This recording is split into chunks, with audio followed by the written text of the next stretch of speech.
Tonight on Connecticut's news station, the PGA and LIV golf merger is in the backdrop of this week's Travelers Championship.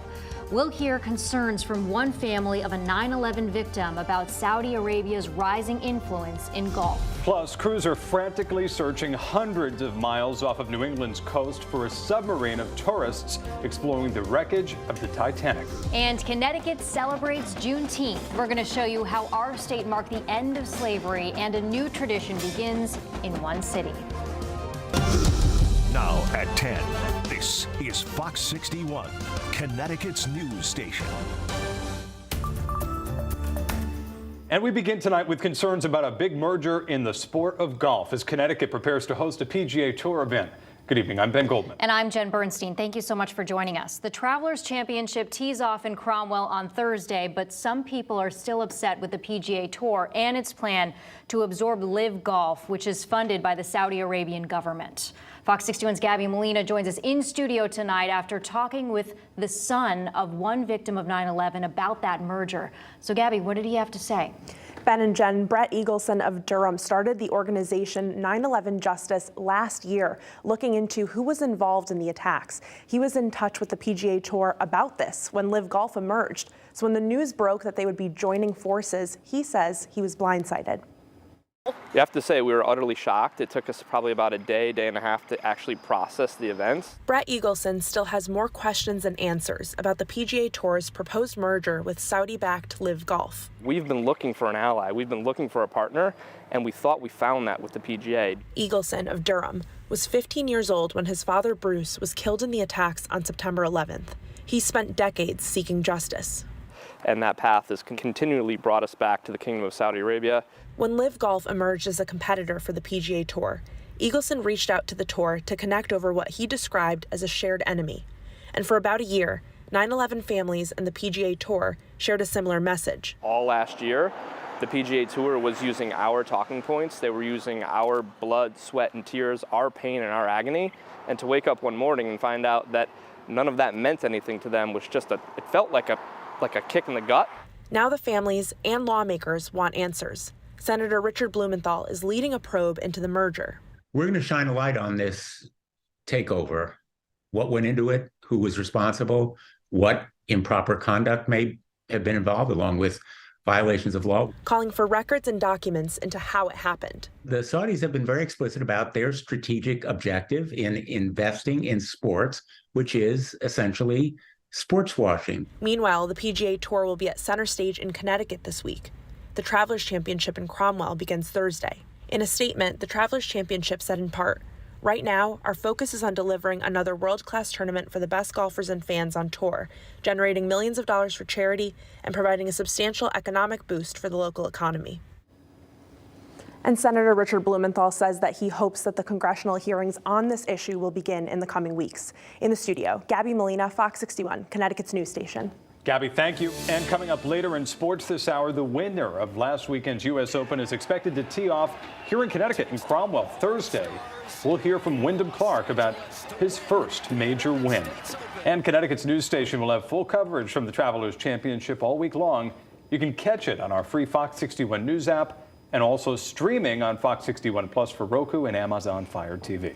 We are following breaking news right now out of Windsor, where rescue crews are searching for a man recently diagnosed with dementia.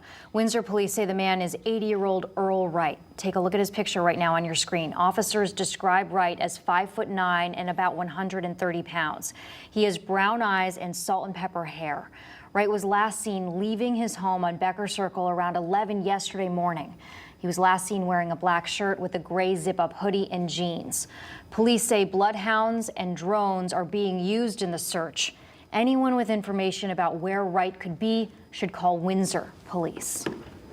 Let's check in with Chief Meteorologist Rachel Frank for a first check of the forecast after a pretty beautiful start to the week. Hi, Rach. Hi, yeah, and tomorrow is going to be really nice as well. We will see more clouds and there is a chance for a shower in spots, but most of the day will be dry. And then later this week, we are going to bring in some big time humidity and a return to more unsettled weather. Temperatures right now are in the mid to upper 60s. We're thinking it's a beautiful night ahead to open up the windows, let some fresh air in. Mid 60s in Willimantic, 64 the current temperature in Meriden. There are still a couple of hit or miss showers out there. We can show you one right now that's in Glastonbury. We just had one move over the station a few minutes ago. Southington down through Meriden, also seeing a few light showers. And as we head through the overnight, we'll end up dropping back into the 50s as we head towards daybreak tomorrow. Tomorrow, more clouds than we had out there today. There is a chance for a shower in spots, but again, most of the time will be dry with high temperatures in the lower to middle 70s as we head through the afternoon. It is dry, sunny, seasonable as we head into the start of summer on Wednesday, and then we'll talk about that humidity and a return to wetter weather for the end of the week coming up. Rachel, thank you.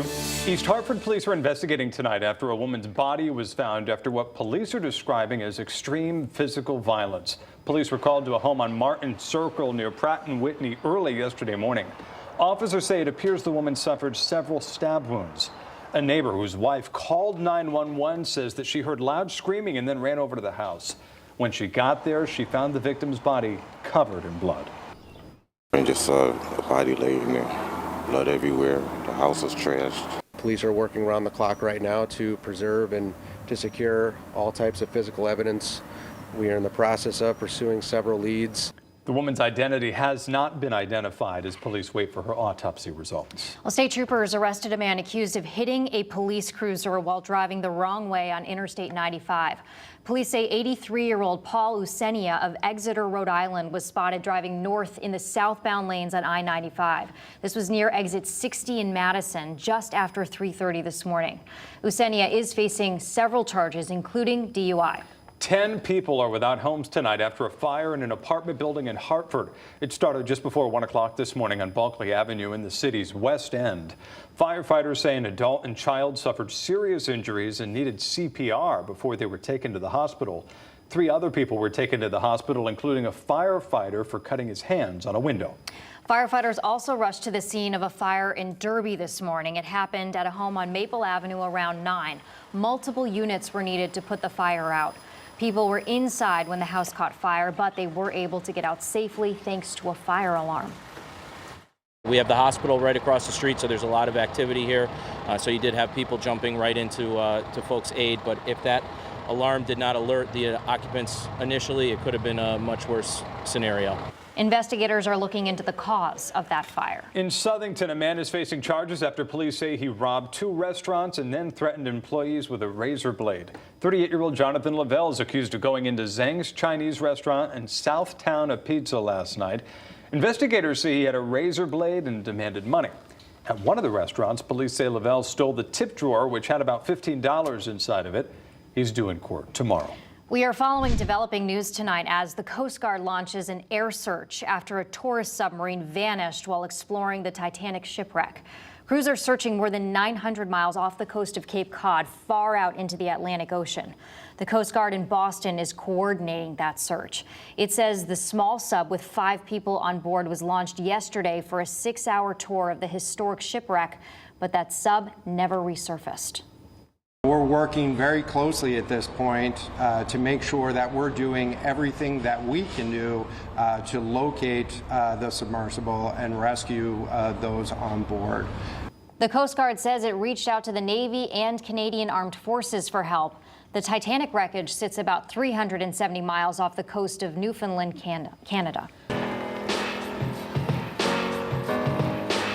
Well, Connecticut celebrated Juneteenth today, and that included the 3rd annual Juneteenth Liberation Day Festival in Middletown.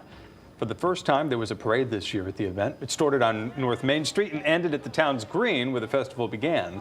Different gospel groups and ministries from all across the state came together today to sing, dance, and perform spoken word. And new at 10, since Juneteenth is a state holiday for the first time this year, some cities and towns in Connecticut are creating a new celebration. Yeah, that includes in Norwich, where the Rose of New England has a new tradition. Fox 61's DeAndrea Turner shows us how a small pop-up event at one store in the city turned into a much larger Juneteenth barbecue. It's Juneteenth, baby. We outside. A day of jubilee and celebration, a celebration of freedom. That's what Juneteenth is. And many towns across Connecticut are celebrating this day through festivals and parades. Here in Norwich, they had a community barbecue. For everyone to be here enjoying every day, it makes me feel like our community is together. From education, I love that my kids are learning about it, to pride. I feel proud because we're not afraid of our culture. We're not like, this is our culture.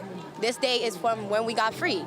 This day meaning something different for each person who attended the event, an event that was put on by three sisters who own a local boutique right up the street. But I'm really happy that people are now starting to realize the importance of Juneteenth and that they're coming together for this event, because there's a lot of people that still don't know the significance of Juneteenth. And what started off as a plan to have a barbecue right here in front of their business turned into a huge community-wide event. We saw the reaction from everyone in the community, so we were able to secure this parking lot. So yeah, it's been a beautiful turnout today. The event rallying people to the corner of Franklin Street for a time of celebration. Like seeing all these young faces around here, people with little kids breakdancing and stuff, it means a lot. And I know that these kids growing up, it's going to be great looking back and be like, okay, I was a part of this. I could be here. Like, I'm not being judged. It's a safe space for everyone. We encourage everyone here.